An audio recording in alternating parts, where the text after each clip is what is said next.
dan melaksanakan prinsip zikir, fikir, amal, dan ikhlas dalam kehidupannya. Dalam setiap fase kehidupan beliau yang penuh dengan nilai-nilai perjuangan dan kepahlawanan itu, baik sebagai penuntut ilmu, pejuang yang mempertahankan kemerdekaan, politisi, birokrat, pendidik, mubalik, dan tokoh masyarakat, beliau senantiasa mengamalkan 4 prinsip tersebut. Sehingga kehidupan beliau memberikan banyak kemanfaatan bagi masyarakat, umat, dan bangsanya. Pada liputan kali ini, kami dari kelompok 1 PPLK Kampus Tai Atako Bekasi, Prodi Komunikasi Penyiaran Islam, akan mengupas sejarah pemikiran pendidikan Kiai Haji Nur Ali. Mari ikuti terus.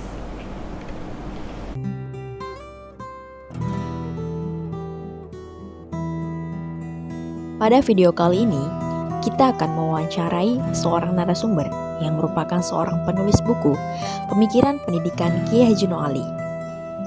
Buku ini awalnya ditulis dalam bahasa Inggris dengan judul Kiai Haji Nur Ali is Contribution to the Islamic Educational System dari tahun 1956 sampai tahun 1990 sebagai tesis di International Islamic University of Malaysia, yaitu Ustadz Haji Al-Fatan, BS MITC.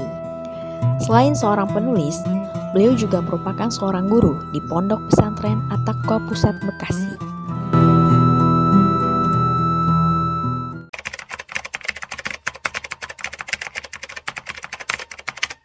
Latar belakang beliau ini tumbuhnya di kampung.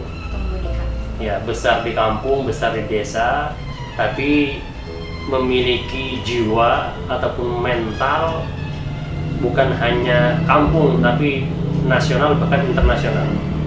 Ini terbukti daripada gigihnya beliau menuntut ilmu, semangat juangnya, bahkan keikhlasannya dalam segala hal itu sehingga dapat mewujudkan cita-cita dan mimpinya.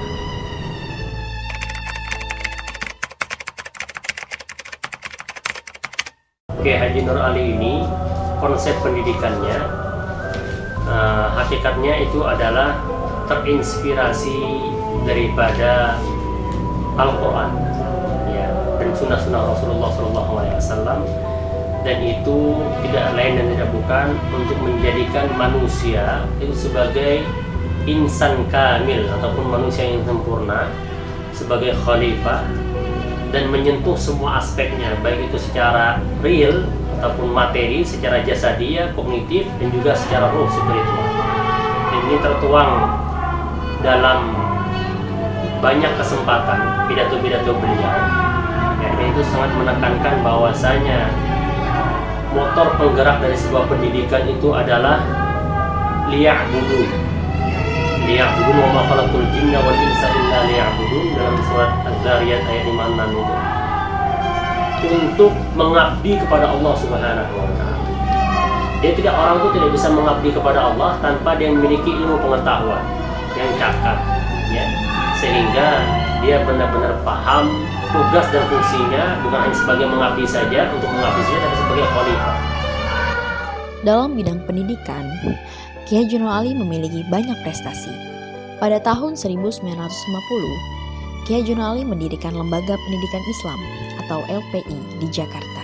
Setelah berjalan 4 tahun, sekolah ini berkembang dengan baik dan telah membuka cabang di 7 desa. Pada tahun 1954, beliau pernah menjadi Ketua Pesantren Bahagia di Bekasi.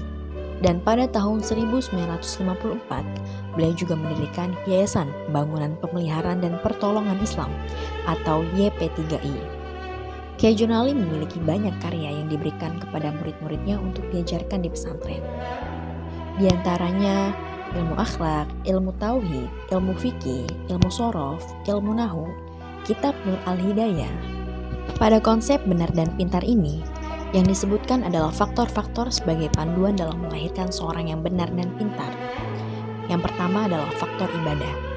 Pada faktor ini, Kiai Haji Nur Ali menekankan pentingnya memelihara ketaatan kita kepada Allah.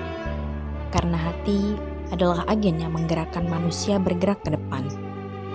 Sedangkan hati terletak di tangan Allah dan berada di dalam ilmunya. Yang kedua yaitu faktor guru. Kiai Haji Nur Ali berpendapat bahwa kepribadian guru dan karakternya yang baik akan menentukan keberhasilan atau kegagalan dalam mengasuh siswa yang benar dan pintar. Lalu faktor lingkungan dan pergaulan. Di faktor ini, para siswa selalu diingatkan untuk berhati-hati dalam memilih teman. Carilah teman yang berkarakter baik dan mencerminkan ketakwaan, jujur, dan saling tolong-menolong. Dan faktor terakhir, yaitu keyakinan guru. Dengan keyakinan yang teguh, hati yang tulus, kesungguhan, dan tekun dari pihak guru, sehingga dalam hal ini sangat menjadi aset penting dalam mengasuh siswa yang benar dan pintar.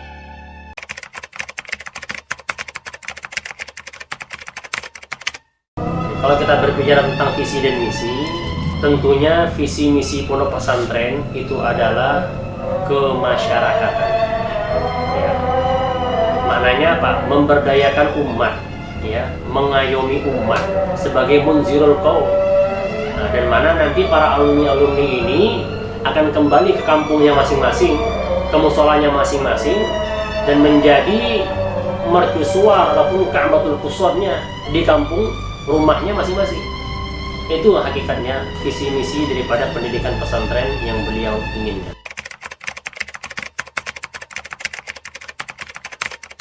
Al-Maghfurullah ini bercita-cita ingin menciptakan kampung surga. Ya, dari mana kampung surga itu akan terwujud? Tentu dari sebuah pendidikan. Ya, karena bagaimanapun untuk merubah tatanan sosial masyarakat itu perlu yang namanya ilmu pengetahuan. Nah, bagaimana? Apakah sudah terwujudkan? Tentu belum. Ya, belum kita rasakan sama-sama. Tapi usaha beliau ke sana itu sudah beliau lakukan. Di antaranya kalau kita bisa lihat, ya, pada zaman beliau itu, ya, peran masjid dan musola itu sangatlah kuat. Ya, dan semua keputusan kegiatan masyarakat itu diputuskan di masjid ataupun di musola. Nah, dan kita lihat hingga hari ini masyarakat lebih populer dengan nama warga musolanya ataupun warga masjid, ya, daripada RT RW-nya. Nah, dan itu hingga saat ini, yang mana segala kebutuhan masyarakat, sunatan, ya, hitanan, acara walimahan, acara Idul Adha, Idul Kurban, semuanya diputuskan di masjid. Untuk nasihat untuk kita dan untuk semua teman-teman yang nonton video ini, kira-kira nasihat untuk kita kedepannya sebagai alumni At-Taqwa, sebagai orang yang bersekolah di At-Taqwa, kira-kira apa yang mesti kita bangun lagi dalam bidang pendidikan ini? Ya. Nasihat saya simpel saja. Ya. Pertama yaitu kita jangan pernah lupa tentang alma mater kita. Ya, kita terlahir dan dibesarkan dari At-Taqwa, dan masyarakat memandang At-Taqwa itu bukan hanya sebelah mata. Ya, mungkin ketika santri kalian merasa biasa-biasa saja. Ya, tapi ketika sudah terjun di masyarakat, sudah berada di tengah-tengah masyarakat, sebut nama At-Taqwa, orang langsung head off, ya, angkat topi, menghormat. Maknanya apa?